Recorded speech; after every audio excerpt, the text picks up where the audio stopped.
Obviously, universities have instituted stricter health protocols in light of all of this. But what does this mean for all of your investments? The largest owner of private student housing in the country. I mean, are you seeing a drop in demand for students reemerging in the fall semester?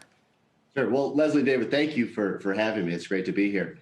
You know, what we have done with the off-campus business is, even as we've seen children go to online education, we're able to offer them sort of guaranteed housing, a place to take their classes online. So for us, as the universities de-densify their on-campus housing, we're seeing an increase in demand in our assets across the country.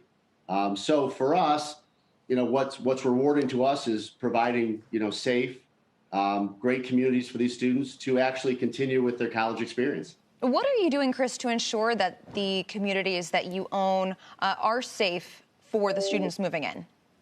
Yeah, so when you look at what the opportunity is and what the choice is for the student, a lot of it has to do with the purpose-built nature of the assets that we provide. Bed Bath parity being very important. So in a lot of cases, when you look at what the on-campus housing offers, where it's multiple students sharing bathrooms, or in a lot of what we call the shadow market, where there are off-campus housing where it can be 4 to 5 students per bathroom. In our properties, it's Bed Bath parity. And so a lot of cases that offers a good, safe, clean environment. And, you know, we can't, I'd be remiss if I didn't mention we have great local partners that have been doing this. We've been investing in the sector for over 15 years. We've got great partners that have been taking care of these kids for a long time. And it's been so rewarding seeing how well they've done to provide an environment for them to continue their college experience. Even before the pandemic hit, Chris, student housing was a subsector of concern from various rating agencies due to declining student enrollment and oversupply of housing developments. How has the pandemic reshaped the sector in your view? Sure. And again, you know, what's when you look at the asset class, we invested in a pre-global financial crisis. So we were able to see which markets, which asset classes, what locations performed well in not just good times, but in very difficult times. So when you think of the asset class, student housing is one that has become very popular. People see how resilient it is. People see that the demand is there in good and bad times. And the fact that we can get a better return than traditional, let's say, multifamily investing. But you can't paint it with a broad brush. Every school's different. Every market's different.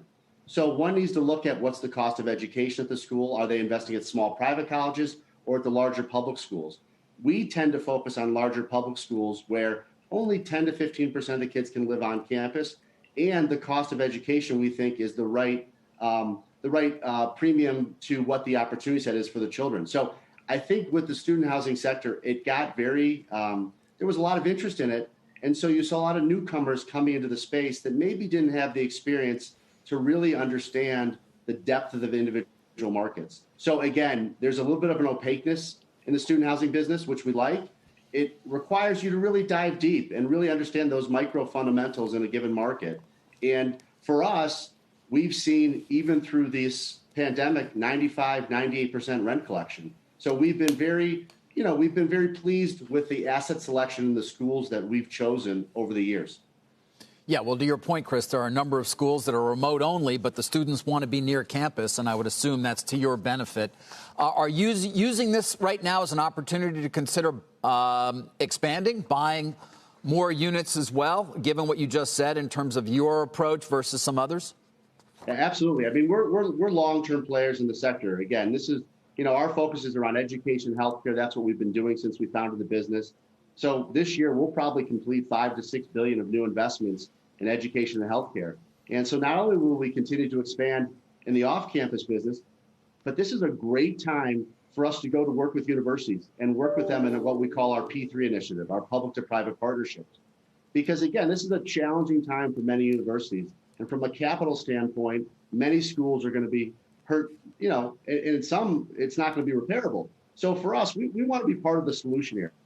So we want to go sit with universities and say, how can we be a long-term capital partner to help you with your real assets on your campus? So for us, this highlights, as we saw in the global financial crisis, there was consistent demand for these assets.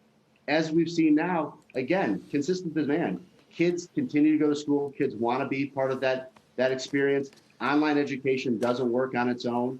And so, again, for us, very resilient, and we're going to keep investing throughout this period of time because, again, we look at it as long term.